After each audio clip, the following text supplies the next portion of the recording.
À la une de l'actualité, la fin du sommet extraordinaire des chefs d'État et de gouvernement de la CEDEAO, un sommet essentiellement consacré à la crise en Guinée-Bissau. Les principales conclusions de la réunion dans ce journal. Et puis, dernier hommage à Winnie Madikizela Mandela en Afrique du Sud. La cérémonie d'adieu est un moment d'union nationale où l'opposition et l'ANC au pouvoir jouent la carte de l'apaisement en l'honneur à la mère de la nation arc-en-ciel. Le stade Orlando de Soweto était plein à l'occasion. Bonjour, merci de suivre les actualités de la mi-journée sur la télévision du Burkina. Un excellent appétit à vous qui êtes à table.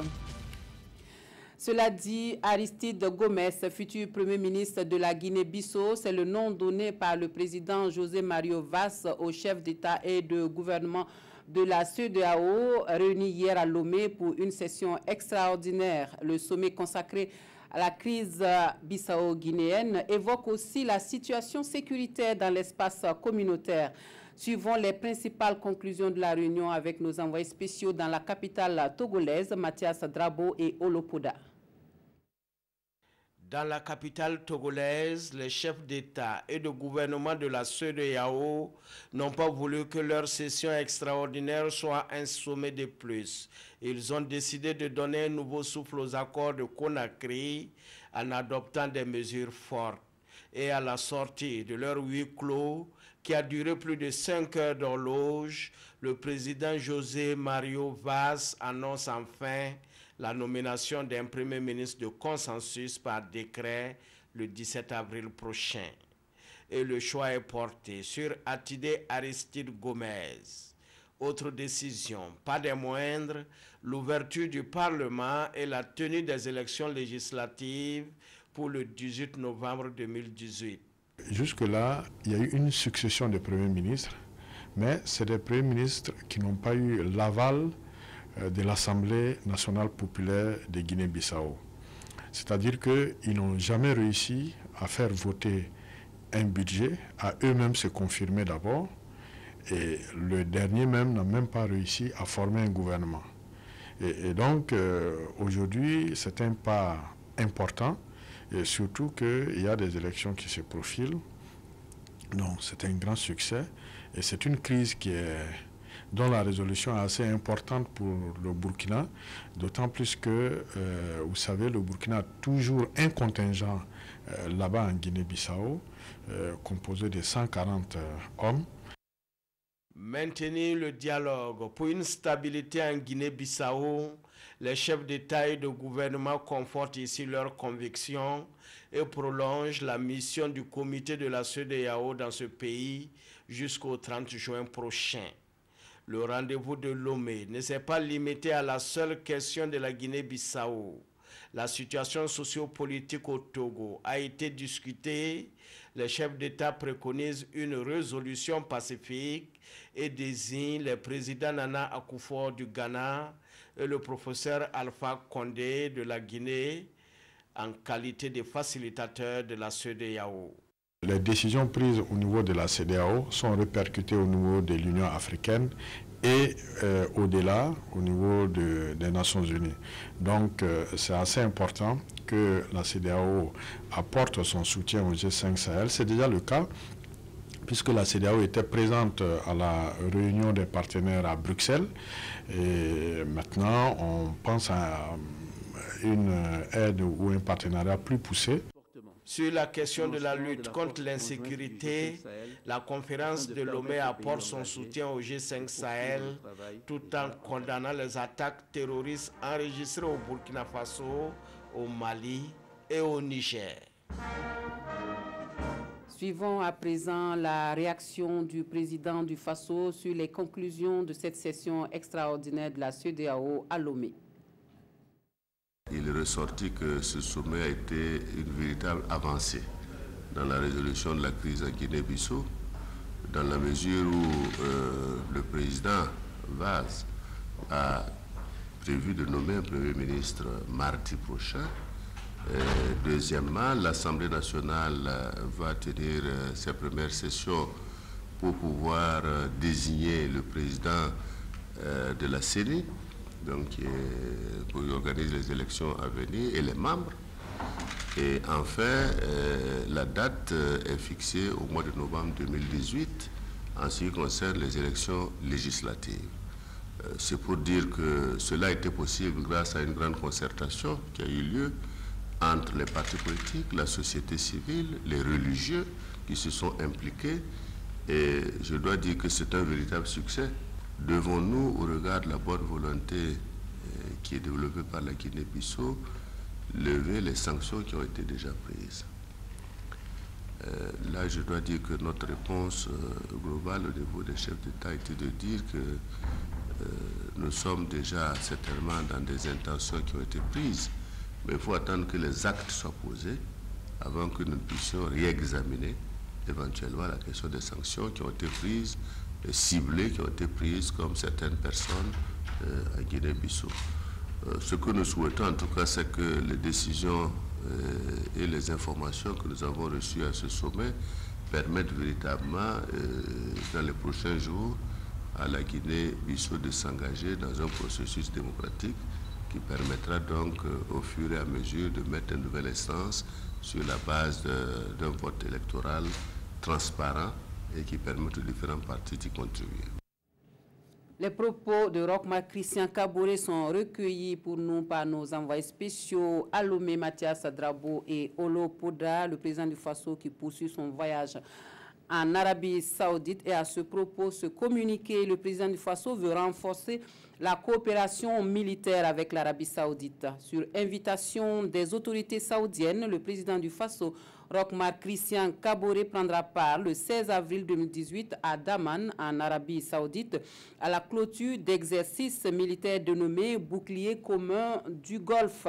Cette visite du président du Faso permettra de mieux affiner la coopération militaire avec le royaume saoudien. Outre la coopération militaire, d'autres domaines de coopération au développement figureront au menu des entretiens entre le chef de l'État burkinabé et les autorités saoudiennes. Roch-Marc Christian Kaboré rejoint ici l'Arabie Saoudite ce jour, donc 15 avril, depuis Lomé au Togo, où il a pris part à la conférence extraordinaire des chefs d'État et de gouvernement de la CEDEAO sur la Guinée-Bissau.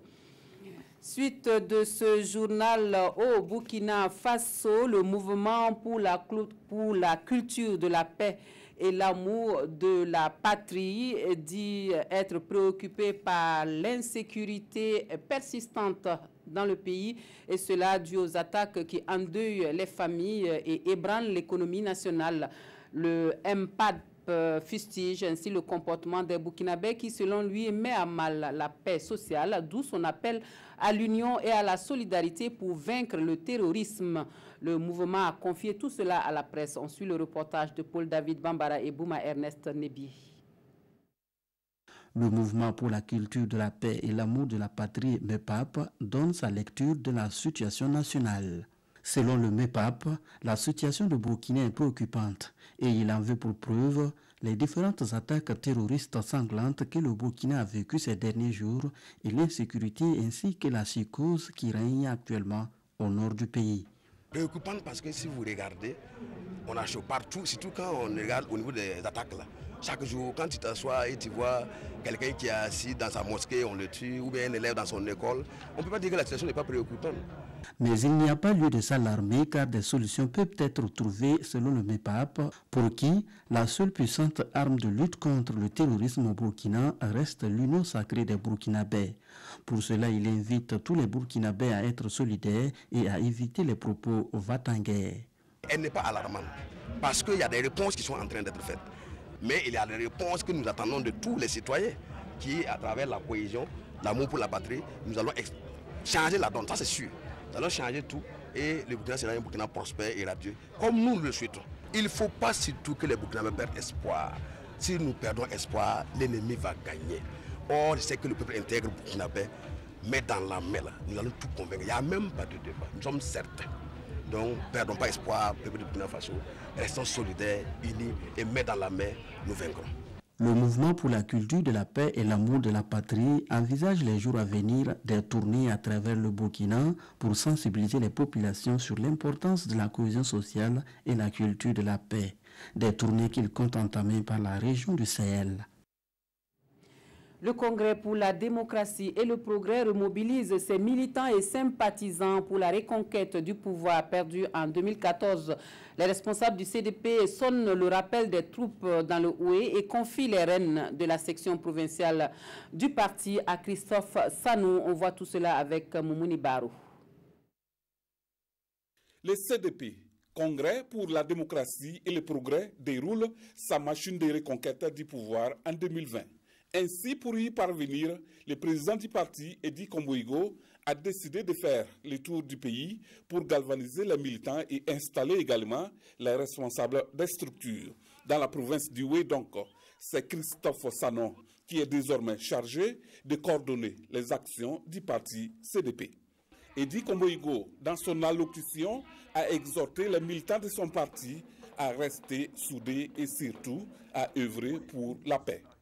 Nous devons nous battre, être solidaires, éviter l'adversité sauvage.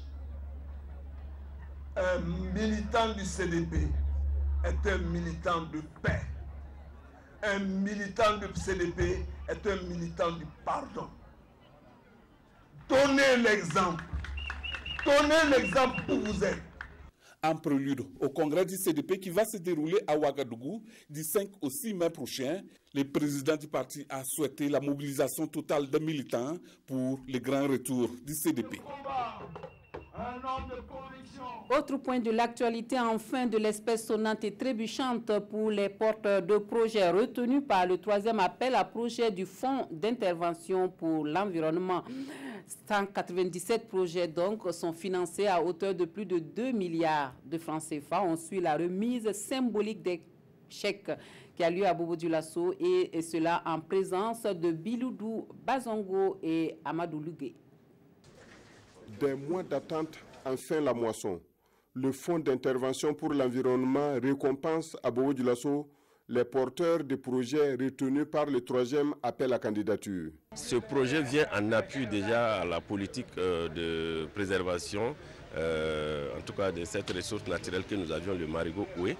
Il faut dire que la commune s'était déjà engagée pour faire ce travail. On a subventionné pour nous permettre d'avoir des équipements de traitement des noix de qualité qui vont nous permettre de maîtriser la qualité. Lancé en août 2017 à Dédougou, cette 3e phase finance près de 200 projets à hauteur de 2 milliards de francs CFA. Le premier appel à projet qui a été lancé en 2013 a couvert 2 régions administratives de notre pays. La région des Hauts-Bassins et la région du centre-ouest, et d'une enveloppe globale de 800 millions. 820 millions pour ces 2 régions et 64 projets ont été financés. Le deuxième appel à projet lancé en 2014 a couvert cette fois-ci 3 régions administratives qui sont les Hauts-Bassins encore, le centre-ouest et la région du nord pour une enveloppe globale de 1,2 milliard en vue de financer 105 projets. Pour nous, le gouvernement, c'est une fierté, c'est un engagement soutenu et respecté que de voir et réellement que l'environnement devienne désormais une source de financement. Dans 18 mois, un bilan sera fait sur l'exécution de ces différents projets. En attendant, chaque bénéficiaire reçoit aujourd'hui 40% des financements. Le reste sera octroyé suivant un chronogramme planifié par le Fonds d'intervention pour l'environnement. Et puis cet avis aux amateurs, un avion Superjet en promotion cherche preneur au Burkina Faso. Le Sukhoi de fabrication russe serait de classe présidentielle et pour ceux que cela pourrait intéresser, Moussa Ouedraogo et Omar Zombré présentent l'appareil. Tarmac de l'aéroport international de Ouagadougou. Cet avion qui atterrit est un Sukhoi Superjet de construction russe. Après Nairobi et Kampala, il est en tournée promotionnelle à Ouagadougou. Accueillis par les officiels et hommes d'affaires burkinabés, ils sont invités à y faire un tour et découvrir son habitacle de classe présidentielle. Une opération de séduction qui ne laisse pas indifférents les potentiels clients. C'est un avion qui peut séduire Air Burkina, d'autant plus que nous sommes actuellement dans une phase de restructuration. Il y a des études qui sont en cours également.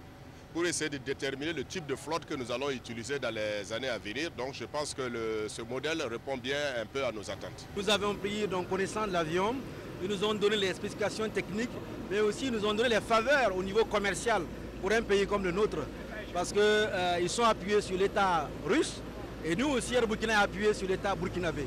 Donc je pense que la collaboration que nous devons avoir entre États doit pouvoir nous permettre de pouvoir avoir donc la possibilité de trouver une piste favorable pour pouvoir assurer notre compagnie nationale Air Burkina. Avec cet habitacle, ce superjet a une capacité de 18 places. Le même modèle peut contenir une centaine de sièges. Quant au coût, il est sujet à des négociations entre partenaires. Nous sommes mis en partenariat pour financer les entreprises africaines ou bien les États africains qui cherchent à acheter ces avions. Combien on peut estimer? Bon, ça c'est une négociation commerciale qui se déroulera entre les deux parties. Après Ouagadougou, ce superjet est attendu au Sénégal pour une autre escale promotionnelle. Après le matériel du spirituel à présent, le stade du 4 août pris d'assaut vendredi dernier par les fidèles musulmans pour une nuit de prêche avec le cheikh Abdoulaziz Soré. Le leader religieux, dans sa prédication, appelle à l'union nationale et à la droiture pour bâtir un Burkina Faso de paix. Sa conviction, le terrorisme ne saurait se servir de l'islam comme couverture. Konsoun Koulibaly, Bouma Ernest Nebié.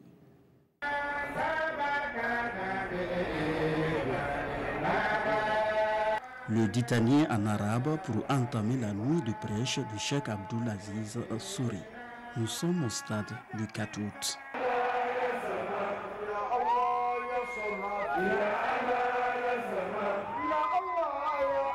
Des milliers de fidèles venus d'horizons divers sont ici pour la même cause. Écouter les enseignements de cheikh Soré et rechercher les bénédictions d'Allah. Paix, cohésion sociale et surtout la droiture sont les thèmes qui ont jalonné le prêche. Ce que Dieu veut, c'est qu'on fasse le bien. Dieu est contre toute forme de destruction. Quiconque fait le mal sera châtié. En somme, c'est la droiture de l'homme que Dieu apprécie. Il faut être des croyants droits et honnêtes. Les mensonges, les tromperies, l'hypocrisie nous entraînent vers le bas. Pour nous en sortir, il faut que chacun fasse son travail. Il a une grâce, j'allais dire inédite. Et je pense qu'ici, c'est une leçon de modestie que le cheikh a prêché. Et presque 60 ans, je n'ai jamais vu un monde aussi nombreux que ce soir. Et si ce n'est à l'insurrection populaire, c'est un homme qu'il faut encourager et demander à Dieu de le bénir davantage. Le cheikh Soré a fustigé les terroristes. Pour lui, ces individus qui sont sans foi ni loi ont pour but de salir l'islam qui est une religion de paix et de tolérance. Cette rencontre spirituelle s'est poursuivie jusqu'au petit matin avec une séance de conversion de nombreuses personnes à l'islam.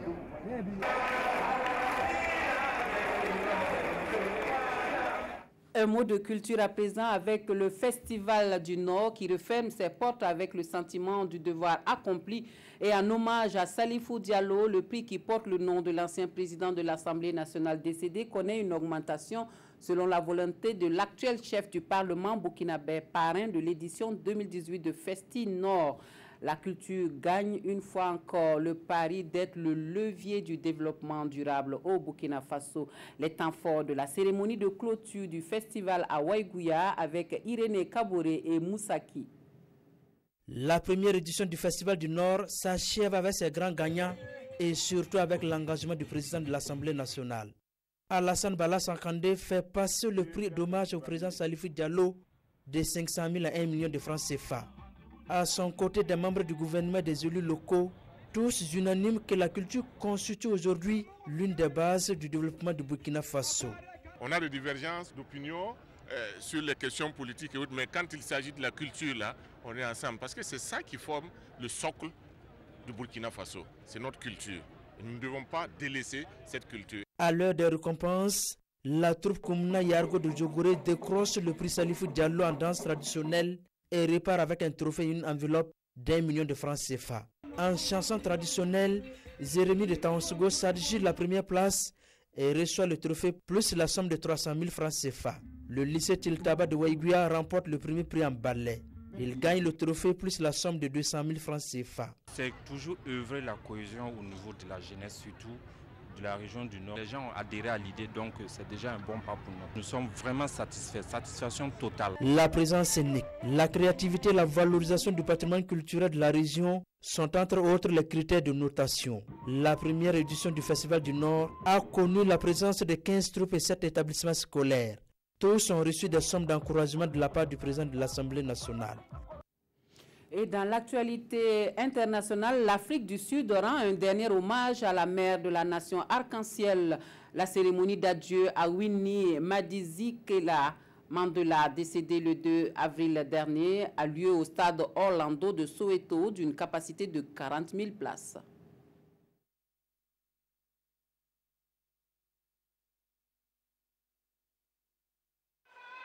En Afrique du Sud, près de 40 000 personnes ont rendu samedi un dernier hommage à Winnie Mandela, l'icône de la lutte contre l'oppression de la minorité blanche. La cérémonie d'adieu a rassemblé les habitants du township de Soweto, l'un des plus pauvres du pays. Un moment d'union nationale où l'opposition et l'ANC, le parti au pouvoir, ont joué l'apaisement en l'honneur de l'ancienne épouse de Nelson Mandela. Winnie Mandela est décédée le 2 avril dernier à l'âge de 81 ans. La cérémonie d'inhumation met fin à une période de deuil de près de 2 semaines décrétée par le gouvernement.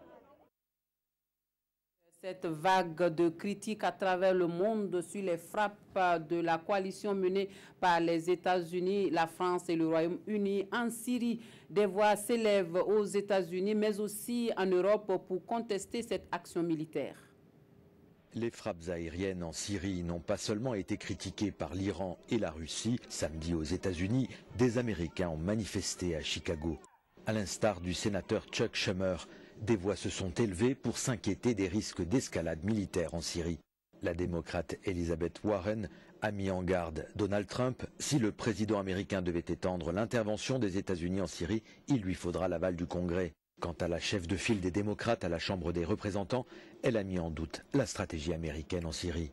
Au Royaume-Uni, Jeremy Corbyn, le leader de l'opposition, a pour sa part mis en doute la légalité de l'intervention militaire des Alliés, une intervention qui risque de conduire à une nouvelle escalade, a déclaré le député travailliste.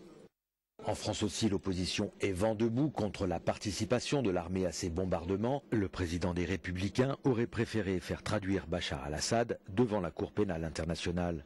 Enfin, pour Marine Le Pen, les frappes aériennes engagent la France dans une voie aux conséquences imprévisibles. Au Royaume-Uni et en France, 2 débats parlementaires assez houleux sur l'intervention en Syrie sont programmés ce lundi. Voilà, on s'arrête ici pour les informations de la mi-journée. Merci de votre attention. Merci à toutes les équipes de coordination et de réalisation du 13h qui se joignent à moi pour vous souhaiter une excellente journée dominicale.